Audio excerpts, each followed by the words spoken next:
This Starmer and Labour mistake is going to cost the party even more after a recent revelation. Starmer's decisions that he made weeks and months ago are starting to have direct consequences on this country right now. We will discuss this fatal mistake, whilst also going over all of the latest news from up and down the country.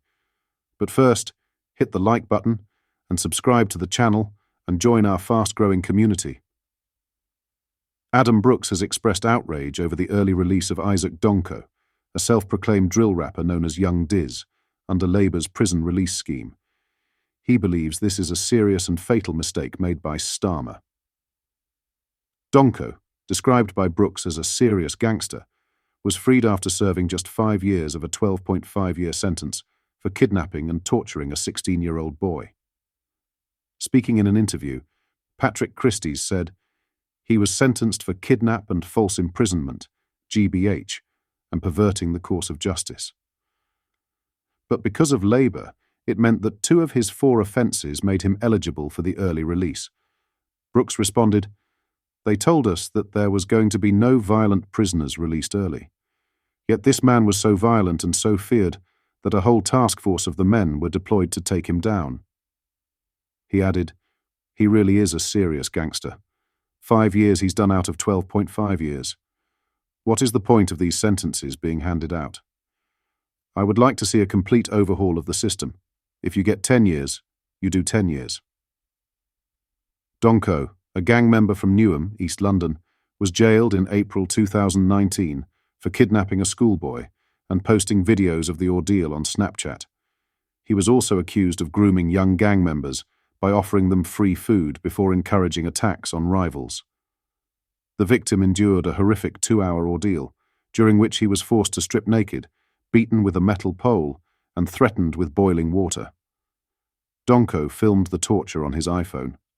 Detective Chief Inspector Jim McKee, who led the investigation, stated, "This was an extremely violent incident, which has had a profoundly distressing impact on the victim and his family.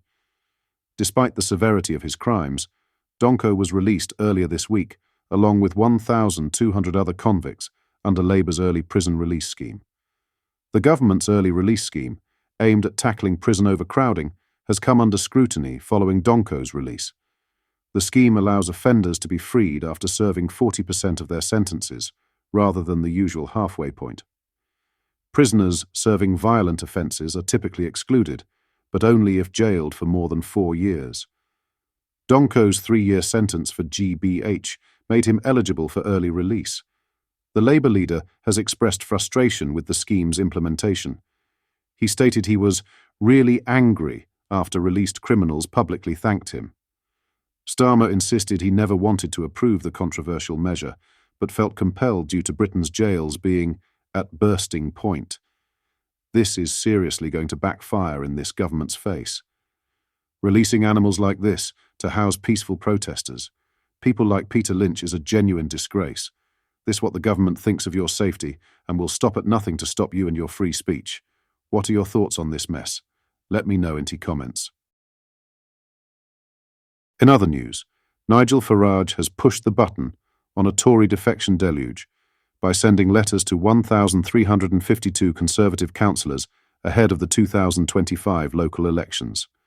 Farage, 60, is hoping Tory councillors sympathetic to Reform UK will join a growing number of defectors at a local level, enlisting into the Populist Party's ranks after the 2024 general election.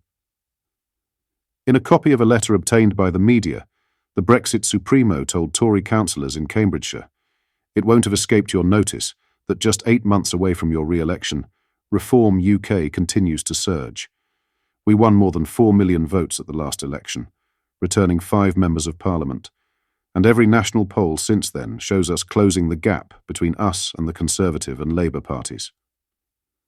I'm writing to invite you to join our movement. Since July, we've been assembling a national election winning machine at historic speed, with hundreds of branches already established, and over 90,000 active members ready to campaign. By the time of the English County Council elections next May, our ground campaign capabilities will be formidable. Meanwhile, your party has spent months fighting amongst itself over who can best imitate Reform UK. It faces the choice between a man who's undergone the most remarkable political Damascene conversion and a woman who won't leave the ECHR. As you'll be aware, Reform's national success was replicated in Cambridgeshire. We finished second in North East Cambridgeshire and significantly increased our support in all other seats in the region. Over 3,500 people have applied to be a Reform UK candidate for the May elections next year, and we are about to select someone to stand in your seat. Once somebody has been selected, we will not stand them down. However, we understand that hundreds of Conservative candidates are despondent at the current state of the party. Many of you can see that the Tory brand is broken, not just thanks to the endless scandals it has faced, but also the reality that the party has betrayed the values that it once stood for. Reform UK will defend and celebrate those values. As such, our door is open should you consider standing for Reform UK. If you believe in this country and share our values of family and community, I encourage you to join us. Given the imminent selection of a Reform UK candidate to stand against you, if you are interested in this proposal, please reply to this email no later than 6 p.m. on November 6, 2024. British Stand also understands that councillors received different letters depending on their local authority. In a video released this morning, the Reform UK leader stressed that not all current Conservative councillors would get the nod to stand for the Populist Party, particularly if they insist on bringing with them Tory infighting. Farage also looked to reassure councillors who were waiting to see whether Kemi Badenoch or Robert Jenrick wins the race to replace Rishi Sunak as leader of the opposition, arguing, "The brand is broken. It's done." The Clacton MP confirmed he had pushed the button on sending the letter this morning, vowing to throw the kitchen sink at the 2025 local elections. Dismissing Farage's push, ex-European Research Group chief Steve Baker sarcastically said, "That would make such a difference in the House of Commons. Good stunt, though."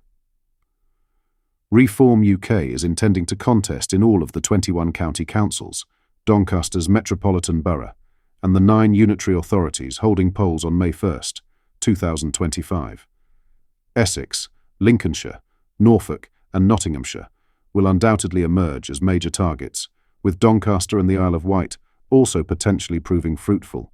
Reform UK will look to field hundreds more candidates than it managed to put up in 2024. What are your thoughts on what we discussed in today's video? Let me know down in the comments section below. I want to say a quick thank you for all the support on this channel. We are growing very fast and are getting closer to our goal of 100,000 subscribers. We want to spread the news than the mainstream media refuses to show. If you've not yet already, make sure you do drop a like on this video and subscribe to the channel for more British content. Thank you. Take care. Goodbye.